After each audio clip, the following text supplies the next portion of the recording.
Hey guys, it's Vampire Mike from Sega CD Universe. I originally shot this video late last night and everyone was asleep and I was speaking kind of low and I thought it was a little low energy.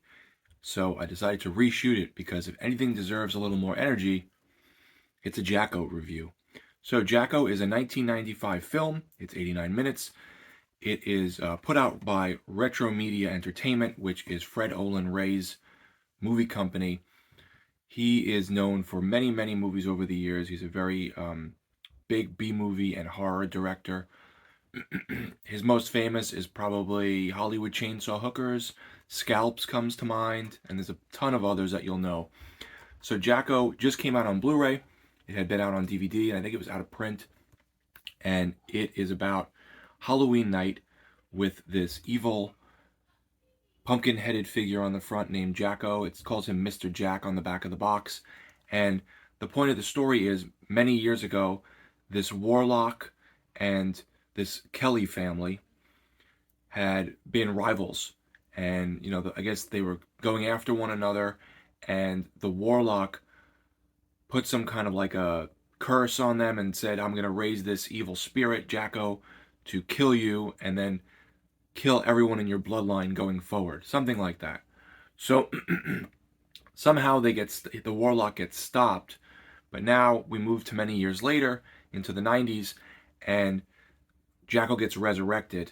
I don't want to say too much and spoil anything. Jacko gets resurrected and is now going after the youngest of the Kelly family, who's a small child. He's probably, I'm not good with this, probably 10.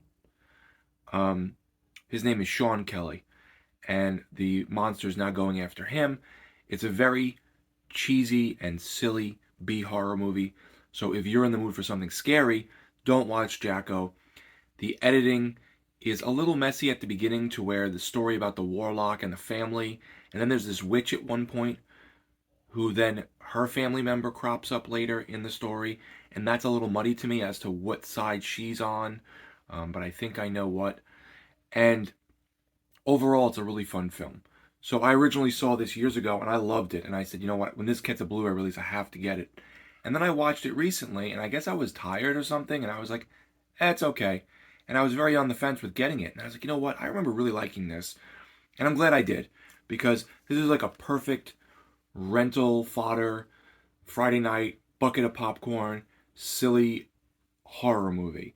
It has Linnea Quigley in it, so right at the onset, she's showering in this very awkward, long, naked scene in the shower, and she's cleaning herself, which ways are ridiculous. She's just sitting there rubbing the same body part over and over and over. So they have this gratuitous, naked shower scene with Linnea Quigley that sort of feels out of place to the rest of the film, because even some of the rest of the film feels almost like a kid movie in a sense, because it's not scary. So it's funny that they included that in the movie. I'm trying to think who else I wanted. It was directed by Steve Latshaw, and it's a cult classic. There's points where they're watching TV in the movie, and they're showing like other films and horror movies and things. And I think it's just things made by probably Steve Latshaw or Fred Olen Ray, and Brink Stevens, Brink, I don't know how to pronounce her name, who you will also recognize, is in some of those little cuts of the movies they're watching. There's a 4K HD transfer from the 16mm camera negative. It looked pretty darn good. The original DVD commentary track with Fred Olen Ray and Steve Latshaw. 15-minute restoration track with Fred Olen Ray. Jacko DVD trailer, Jacko Memories video, behind-the-scenes video, Gator Babes featurette, Gator Babes trailer, and The Coven original footage. I think Gator Babes and The Coven are what I was referring to, where when they're watching TV at some points during the movie, there's other like fake movies playing on those TVs. I'll have to check out Gator Babes. I didn't realize that was one of them. There is some gore.